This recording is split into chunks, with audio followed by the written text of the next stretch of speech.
Welcome into Rover Sports, nighttime edition. As we can see, Lincoln Financial Field, the fireworks signifying the beginning of the NFL season just next week. I'm here with Spencer G. We are Rover Sports. Want to welcome everybody, and we will be covering the NFL. The only one difference, if you look at the stadium, you can see a lot of those cardboard figures of people. No, they're actually real people because that was last year. Yeah, and those cardboard pieces of paper, I think that they're, kind of lame. They're stupid, but I know that some of you guys get off on that sort of thing. But, just having football will be a good kind of diversion, or it'll be pretty nice to have games this week. And you kind of look at the cuts yesterday for the Eagles. You had Sidney Jones. Sidney Jones ends up getting cut. Yesterday, Rasul Douglas, and now the Eagles, they head into Washington week to the Redskins, and I think that the Redskins are going to, I don't think the Redskins are going to win this game, even though the Redskins are playing in Philadelphia. There's not going to be a lot of home field advantage. I don't expect this Dwayne Haskins to put up a very good performance. And, I mean, how do you kind of preview this game of Eagles-Redskins week 1? Well, first I want to give news. I don't know if you heard this breaking news today. Josh McCown, age 41, is the oldest person to ever be signed to a practice squad. So he was signed by the Eagles today, and Cravon LeBlanc was released today. But don't anybody panic. That only leaves the Eagles with 4 cornerbacks. It's widely reported that tomorrow they're going to be able to make 2 more roster moves and be able to sign Cravon LeBlanc again. LeBlanc, hard to say that word. And McCown is getting a very interesting deal. I think he's getting like $12,000 a game, like something like that, for just being there as the emergency quarterback. He's going to remain in his home state, I think, of Florida, and he's going to be part of the virtual quarterback room. And he's going to continue to, you got to actually be on, your head's got to be on the screen. So the fact is he will be mentoring Wentz, and he'll be mentoring a lot of those people remotely. So very interesting, kind of cool move, which I support 100%. There's still some unanswered questions from Howie Roseman's press conference 2 days ago. One question is Jason Peters going to be playing right guard only so they don't have to pay him extra money? And Howie Roseman sidestepped the whole story. He basically threw some smoke there and said that the Eagles think he's one of the most loyal people, that he bleeds green, and never answered the question directly about whether he's holding him up for more money to move to left tackle. He did also mention a player, I think from the Bengals, I don't have his name in front of me, who is a left tackle, who's kind of like a marginal left tackle, but still played in the league a little bit. Wait, is it Hart? No, he's got a name like Creeley or just a strange name. All right. But apparently they're going to bring the guy in, do a medical exam, and they're probably going to sign another backup left guard because the offensive line is clearly the great weakness of the Philadelphia Eagles right now. With 2 starters going down, with Andre Dillard going down, Brandon Brooks, it is kind of in shambles. And the Eagles, their fate really depends on the offensive line, if you ask me. Yeah, so they're planning on having Jason Peters and Lane Johnson as their tackles. You're going to have Kelsey as your center. And then the guards, I guess you have Sayamalu, and who's going to now be this mystery guard that they're going to throw into actually, the lineup? this is the thing I alluded to. Peters won't play tackle unless you give him more money. And right now they're at a standstill.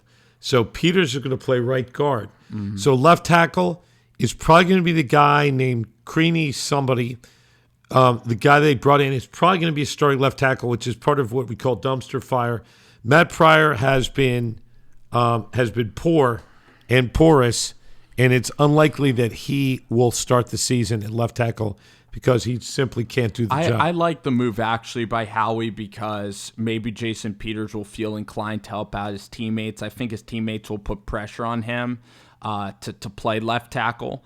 And if Jason Peters sees that the left tackle is really struggling, I think he might be inclined to step up. This is a guy that has been an Eagle for I don't know how many years, maybe 8 seasons. Pretty close, 8 or 9 seasons. 8 or 9 seasons. And if he really cared about his legacy, if he really cared about the betterment of the franchise, I think he would understand that he's one of the oldest players in the NFL and that he would put himself in position to just play tackle. I mean, I don't understand why he wouldn't want to do it.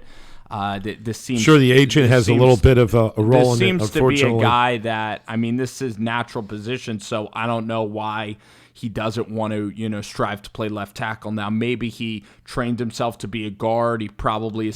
He's probably out of shape he's very good to play. He's probably out of shape to play tackle because I'm not sure. Playing a guard position, it's more about mass. It's less about mobility and movement. That's true.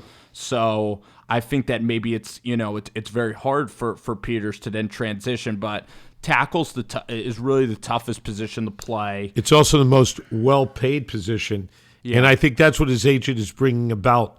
That they originally signed him to be a guard, and while I don't agree with it, unfortunately a lot of these moves are agent-driven, and so Peters might be going along with his agent just to try to get more money. This is going to be his last contract. Yeah, so when you look at the Eagles this year, you pretty much have the Cowboys to defeat in the NFC East. I mean, the New York Giants, they're a very young team with Daniel Jones. You got Darius Slayton out there. You got Sterling Shepard and Saquon Barkley. Barkley has to stay healthy. Barkley has to be able to be like a dominant player. If the Giants are going to win the NFC, Saquon Barkley's probably going to be in the MVP. He might win the MVP. That's maybe how the Giants are going to have to win. You look at the Giants' pass rush is pretty good, Dexter Lawrence and Leonard Williams. But the secondary, I'd be very surprised if a first-year coach won the division. Now, you did have Sean McVay for the Rams. He did win the division in his first year. You did have Matt Nagy of the Chicago Bears as a first-year coach win the division. But those guys had a lot of talented pieces, and I'd be surprised if the Giants won the division. I would not be surprised if the Cowboys ended up winning the division, because this is a team in Dallas that last year they were a game away from winning the division. 2 years ago, they won the division. You have Dak. They drafted CeeDee Lamb. Amari Cooper comes back with Ezekiel Elliott. They have good defensive players. So I believe that Mike McCarthy, who's a KG veteran, I believe that the Cowboys are the biggest threat in terms of winning the division this year against the Eagles. What would you say to that? Well, I believe that, and it also brings us into news that broke today about the playoff format. I don't know if you heard this. I think you're watching a lot of PGA golf and you're watching some basketball, whatever that is. But whatever in any the event, NBA is, yeah. Tell me about the news. So the news is that you might know this already. Do you know they're adding an extra wild card and they're taking away one bye?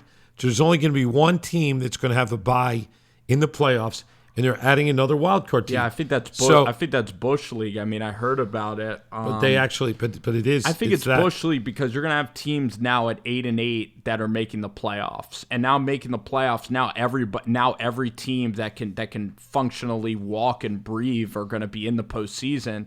And then say that you go 11-5 or 12-4, and you're the second best team in the you're going to get ripped off. You have absolutely you have no advantage. There's nothing to play for. I mean, the first seed is going to have still some power, but I really hate that because I think that the NFL playoffs was spectacular in the format that it's used to.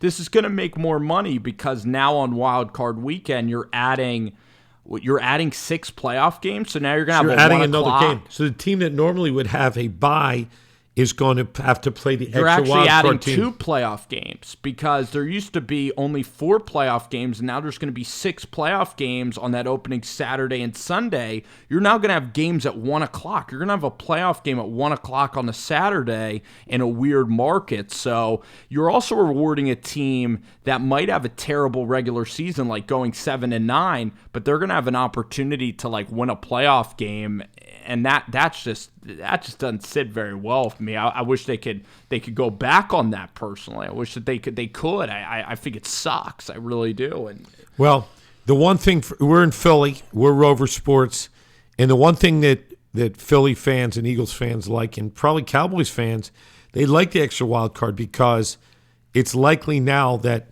the Eagles and Cowboys, if it goes true to form like the chalk, it'll be that one of those teams, Eagles or Cowboys, that comes in second place, or the Giants or anybody, come in. They'll just be an extra wild card. And the way I'm looking at the Eagles this year, and don't want to steal the predictions, I'm looking at them on the bubble. In best case scenario, no more people get hurt, no more offensive linemen go out, no major COVID casualties. I look at the Eagles right on the line, like 9-7, which they've actually been 9-7 the last 2 years. Well, I believe that. I spoke to you off air, and I want you to say your true opinions about the Eagles this year, unless you've changed those. Yeah, opinions. well, we didn't make any I've not made any predictions on air. Okay, but I am very concerned. Do you want to make a prediction? Okay, I will say I'm going to go with Glenn Mack now. That they're going to be 8-8, and I look at Ray Dininger, who I respect greatly, is picking 9-7. So I'm going with the fact they're probably going to be 8-8, but they have a chance to be 9-7. I've been listening to a lot, so I'm not as pessimistic as I was when we spoke about it about a week ago. And my concerns are obviously the offensive line. If they shore up the offensive line, that's big because Miles Sanders will be running. And Clement will be in Boston. Scott will be there. I've heard that this guy Hightower has really impressed to the point where he's going to likely be a third wide receiver. And so I haven't seen it because we haven't been able to go to any practices. Everything's pretty much closed off. Yeah. So if indeed the wide receivers are not terrible, and again the linebackers are terrible, I've heard they really like the back end. They really like the corners, that they're a deep crowd. Yeah. Even with Cravon LeBlanc being released. So listening to Ray, obviously the weaknesses are the offensive line's the glaring weakness. And the linebackers, another clear weakness. The safety. Jalen Mills is a safety. Its safety is obviously Malcolm Jenkins is a loss for the team. And Jalen Mills is a wild card. You know, before they play games, they always say they're doing great until they actually put up. Jalen Mills has never played safety before. He might have played in college. I just don't know. That's a long time. No, ago. a long time ago. He hasn't played safety for the Eagles. We could say that. Just make sure you're on camera. I really think that the wide receivers are awful. I think that Arcega-Whiteside can't move. He doesn't have any. He's not. His hips are not fluid. He's too rigid. It's like a tight end. He needs to go to yoga doesn't class. Look like a wide receiver. He's slow. Admittedly, they always think he's going to take a jump. But look, did Sidney Jones take a jump? No. Rasul Douglas, he took a jump off the team. So I'm just not sure that guys are going to take a jump. And J.J. Arcega-Whiteside, when I saw him in college, he looked slow, didn't move very well, and he dropped a lot of balls last year. And when everybody went down, Whiteside had a chance to step up, and he didn't. He just stepped back. Well, Whiteside, and Greg Ward really stepped up last year. Whiteside, though, was a rookie last year. I mean, yeah, and that is why him to get better. That is why this isn't a good room, because these guys are too young to produce. Like, I look at Hightower and Jalen Reagor. Now, maybe at the end of the year, because you saw DK Metcalf as a rookie come in, and he was good by the end of his rookie season, and same with Deebo Samuel in the Super Bowl. Was a good player, and these wide receivers, it's a wide receiver league. So I think that for the Eagles, though, the offense relies around Zach Ertz, who's their best player on offense. In another splash headline, apparently the Eagles, they were trying to extend Zach Ertz. Apparently they reached an impasse. So another headline, flash headline is the Eagles and Zach Ertz's agent are no longer having discussion. So this could be his last year. And that would be bad. That would also destabilize the team. So there's the controversy brewing around Jason Peters, not acknowledged by Howie Roseman. There is obviously the Alshon Jeffrey, where Howie kind of took him and Jeff McClain have a bad relationship, to say the least, where he basically made a point in his press conference that we're not shopping Alshon Jeffrey, much to the fake news that Jeff McClain. And Jeff McClain, it was a funny exchange where Howie said, we can't see any of these guys. We're on Zoom. And then Jeff said, well, you don't want to see me anyway. And then Howie said, you're probably right. So you don't usually see that kind of direct animosity at a press conference. And it's there.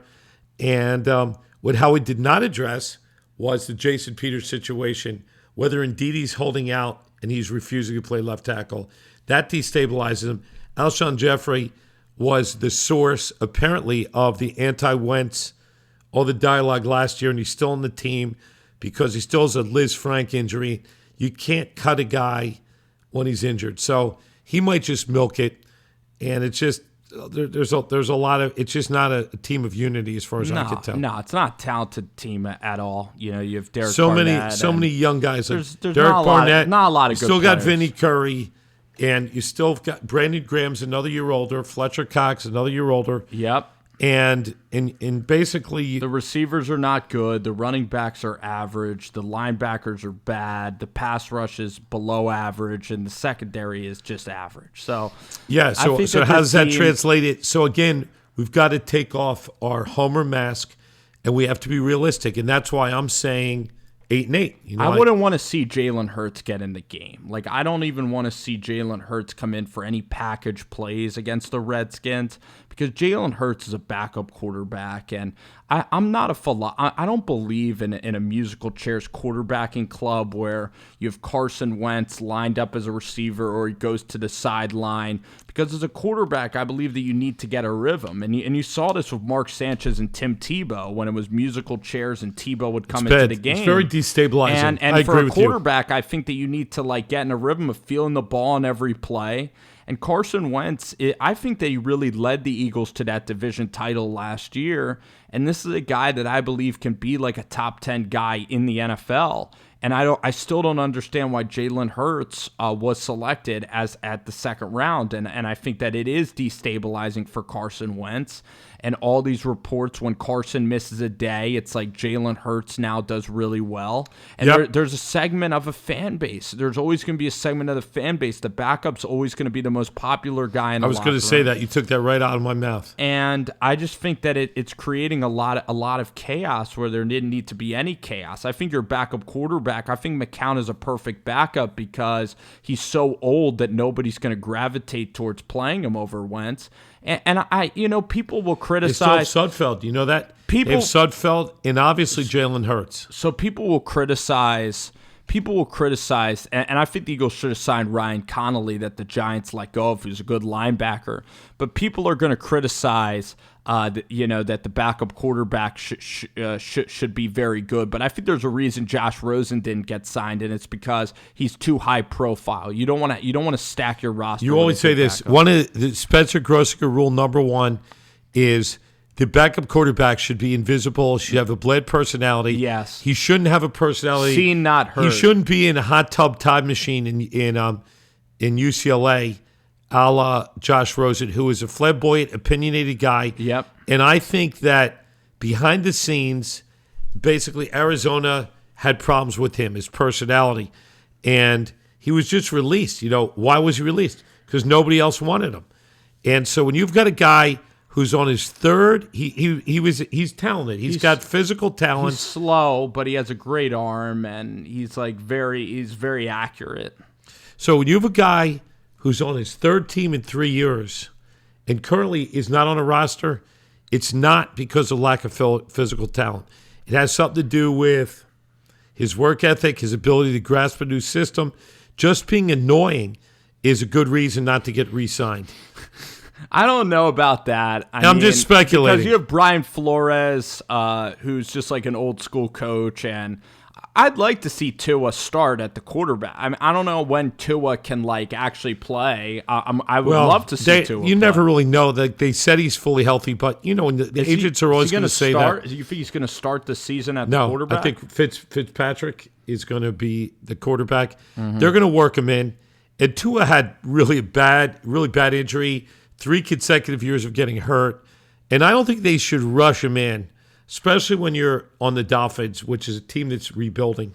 Yeah, I Wouldn't want to guess. see him get hurt again at four straight years. I guess, and Justin Herbert is not going to be starting either. I mean, I guess these are two teams that are looking to tank, but it really frustrates That's me. the Chargers. The Chargers, but it frustrates me. They've got your boy from Buffalo, right? Who is that? Who's the starting quarterback? Well, it's Tyrod Taylor. Tyrod. So he doesn't garnish enthusiasm for anybody. I don't know how they're going to fill that $5 billion stadium with Tyrod Taylor. You know, he is boring. I think that it's a massive disadvantage for opposing teams that the Rams can't have any fans. Because the opposing team, because the opposing teams usually pack the stadium. The home team. You're right. When the Eagles played the Rams, it's strong disadvantage. When the Eagles played the Rams, they're all Eagles people at the game, and the Rams have to go on silent count. So now the Rams want to keep it shut down for good. You know, the Rams and the Chargers. Let's talk about teams that are shut down. The NFC East, Philadelphia Eagles, shut down. Yep. The Giants team with the Joe Judge era is starting in an empty MetLife Stadium.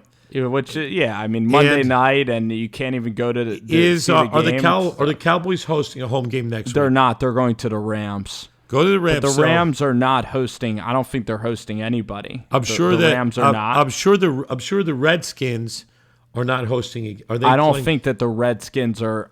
Because they're in D.C. and Maryland. I don't think that they're going to. They're not going to be hosting fans. They're definitely. They're blanketed.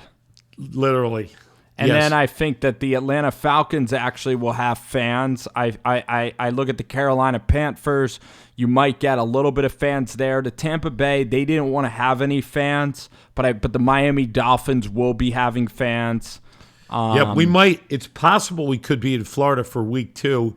Bills, Dolphins. You might see Tua, which would be kind of fun. Yeah. And we will just be masking up and social distancing. Right. And we'll be taking our zinc and saying our little Hail Marys. But if we get that invite, if the league invites us to attend that, it's going to be hard to say no. It'll be great to cover that for sure. And I'm just, this week 1, I don't really know what to make of how football's going to look. It's hard to handicap teams. I haven't seen any football. I'm not really prepared for the season to start. No preseason. You don't have a chance to get revved up. You got to pull that chain and get that engine working. I'm not going to get mad at anybody who doesn't perform well. I mean, when you don't have They've got a good excuse. When you don't have any fans, it's not inspiring to play this season of football. And I mean, I don't even know why they're going to have a Super Bowl when it looks like a spring game. It looks like a Temple game in the middle of October. That's what every game looks like, a spring game, and it's just a sad state of affairs. But I guess the fact that you're having the NFL is like a lot better than just not having football, and the fact that we'll be entertained by Sunday football is going to be good. The Eagles have the Bengals. They get the Rams at home. Did Eagles start home? Did Eagles play in the Lincoln Financial Field? Did they play in that property? Ask me for the schedule. What do you mean? Are they going to be? Or playing actually, are they at the Field? Redskins the first game? I think they are. They're at the Redskins. So it'll be fanless game. Yeah. And I believe the Bengals is game 2, which is home. Joe Burrow. I was looking forward to seeing Joe Burrow in person, and I'm disappointed. The only chance I'm going to get is if somehow I get a medical something or another. If I can be in attendance, somehow medically, working the security card, working the medical card, working the doctor card. And that's, that hasn't been announced. That's up in the air. Yeah, and all these reporters are lucky. They get to sit in their press box and, eat goldfish and get to watch. They might not. I think some of them are going to be remote. Look at the Sixers. Oh, the Mark Zoom? Zumoff and those guys, even Larry Anderson and Scott Fransky, a lot of their broadcasts are remote, like in the studio, not in the stadium. So I just don't know what's going to happen with Merrill Reese. I would think with he being an emeritus guy, they should be able to put him and Mike Quick in there, let him sit 6 feet apart, and let him do the games, in person. They should be able to. A lot of times, though, when these games, the announcers are up so high. I know with the Flyers, I think they were at the Scotiabank Arena, but the announcers were up like at the roof level, so they could barely see anything. So I just don't know how it's going to work for football. And they're going to have to pipe in sound. And It's always a little think that's different. horrible. They're going to pipe in crowd noise. I don't think they should pipe in any noise. So it should be quiet. Like Should be dead silent. You know the problem? We get to hear this. There's one big problem. Why, mic'd up? Yeah, mic'd up. No mic'd I'd up. say No mic'd football players, even ambient sound, I'd say they probably curse more than any. If like you had a mic right in the trenches, it'd probably be all bleeped out. Like, I mean, we've even seen Hard Knocks where they knew it had a camera, and I think those ambient, if it's dead quiet, you're going to hear okay. It'll actually be quite interesting, and it'll be interesting if they actually mic'd up some people like Carson Wentz, who's not going to, probably not going to curse, Right. and. To get some guys mic'd up would be fun, especially some of the personalities. Well, there's no London games this year. Yeah, I can understand that. It's a good thing. That's the Jags are going to be sorry. They're going to miss out some of their regular home games in London because that's kind of a Jags home stadium, right? It's a Jags home stadium, yeah. And this is I don't like the 7, teams make the playoffs thing. It's not good for the NFL, but. The sport's going to go on, and you're going to have to get used to it. And the Eagles are going to the Redskins, and it's going to be a decent football game, this week. Absolutely. So I want to thank everybody for logging on. We have a new platform here. We have a new green screen, new studio location, and we are still in Pennsylvania, but sites unknown. We're still keeping anonymity. We are Rover Sports. And this is our network. This is our podcast. So for everybody, I want to say you need to subscribe to be a VIP of Rover Sports. You'll get a lot of things. When my book comes out, which hasn't come out yet, I'll be giving you signed copies. You also have access to exclusive content, and you'll be able to post comments on Rover Sports if you're a VIP subscriber. So in any event, we want to say thanks for logging in, and good night. And good sports.